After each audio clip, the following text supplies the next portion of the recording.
You've done kettlebell swings. Now you want to start getting the upper body into the action, and either you're not ready for kettlebell snatches or you don't want to do them, you've done 1,000 cleans, you want something new, a little more dynamic. Well, here's the kettlebell high pull. This is the swinging high pull, and let's get into it. I'm Kevin with FunctionalFitnessVA, and again, today we're covering the high pull. We're going to start with the kettlebell swing. As I said, you should have already done swings by the time you get into the high pull, and they better be pretty darn good. Hinge at the bottom, plank at the top. You know the deal with the swing. Here's a video if you don't.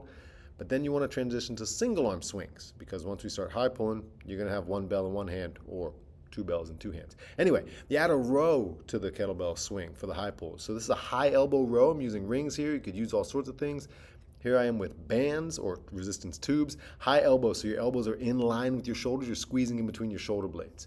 Now you need to take that and you need to marry it to the top of your swing. So hinging at the bottom, planking at the top, and as it's floating, I pull back and outside with my elbow, mimicking that high elbow row, right? And it floats up there, and then you kind of push it to go back down, absorbing the hips. Again, hinge and plank on the swing, absorbing the hips, all right? Explode, and then you row it back. It still floats, so it's floating in the air. As I pull my elbow up and back, I feel the weight shift into my palm, then I push and swim it back into the hips like you would for any swing.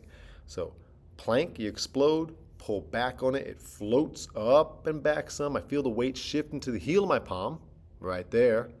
Then you push it forward, not too aggressively. It starts to arc, you swim it back into your hips like you would any swing, and repeat. Explode, pull, feel it shift, push, swim it back into the hips. And do a million of them. But that's the essence of the high pull. It's a swing with a high elbow row that's dynamic. What it's not is a big rotating exercise, right? I set up poorly by being rotated to start. Now I'm letting the kettlebell twist me. And there's a place for rotational things. There's a place for dynamic pulling things. But we don't want to do it here. It's just, in my opinion, not the place for it. It's not the way we're doing the high pull, right? I'm pulling by twisting. That's not great. I pull from my arm after I explode through the hips while I'm stabilizing through my core, right? Stabilize through your trunk as you translate the force you've created with your hips into the kettlebell and guide it back, right?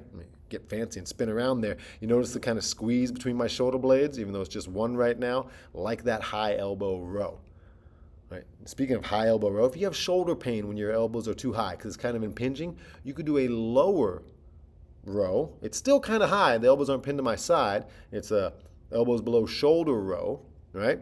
Still get that squeeze back there, and that's good. Now translate that into the swing. There's my regular high pull, or the high pull, not swing.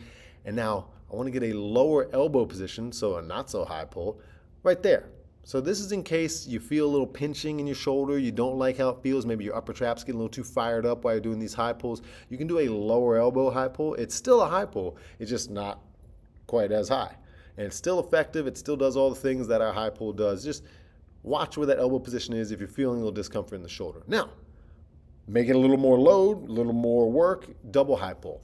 It is what it is. It is what it says it is. 2 kettlebells, you're doing the same thing though. You hinge at the bottom, explode into the plank.